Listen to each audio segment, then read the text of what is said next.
เป็นไปได้บ่ให้มีเลยภัยหาย เกิดขึ้นที่ใดมันหมายถึงความสูญเสียชีวิตทรัพย์สินทานถิ่นหากินบ่เหลือลูกน้อยพ่อแม่ผัวเมีย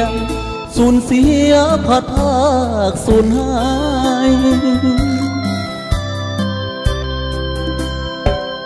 มันเกิดขึ้นแล้วหมดแนวต้านธรรมศาสตร์เหมือนมัจจุราชอาฆาตบาดหมางทำลายคนบริสุทธิ์ก็ถึงจุดจบลวงลาฝ่าลือเทวาองค์ใดใจหายให้สาวประสาน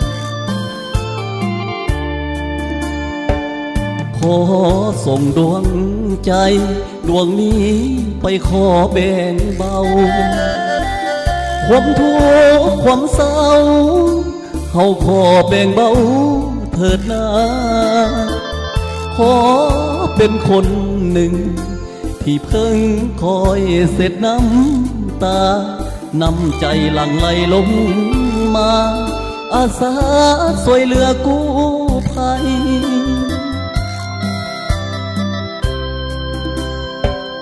คนลาวคือกันจะบ่ทิมกันแน่นอน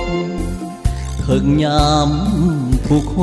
นเป็นพี่เป็นน้องเพื่อนตายแม้นมีเพียงน้อยก็คอยช่วยเหลือกันไปหนึ่งคนหนึ่งกำลังใจหวังให้พ้นภัยครั้งนี้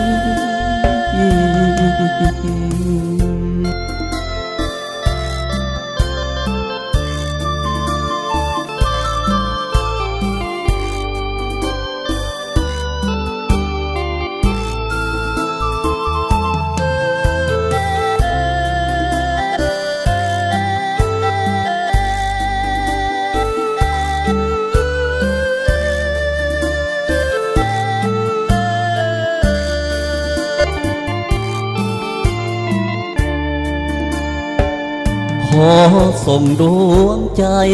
ดวงนี้ไปขอแบ่งเบาความทุกข์ความเศร้าเฮาขอแบ่งเบาเถิดนาขอเป็นคนหนึ่งที่เพิ่งคอยเสร็จน้ำตานำใจหลั่งไหลลงมาอาสาช่วยเหลือกู้ภัย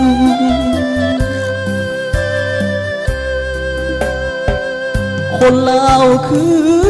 กันจะบ่ทิมกันแน่นอนถึงยามทุกคนเป็นพี่เป็นน้องเพื่อนตายแม้นมีเพียงน้อยก็คอยช่วยเหลือกันไปหนึ่งคนหนึ่งกำลังใจหวังให้พ้นภัยครั้งนี้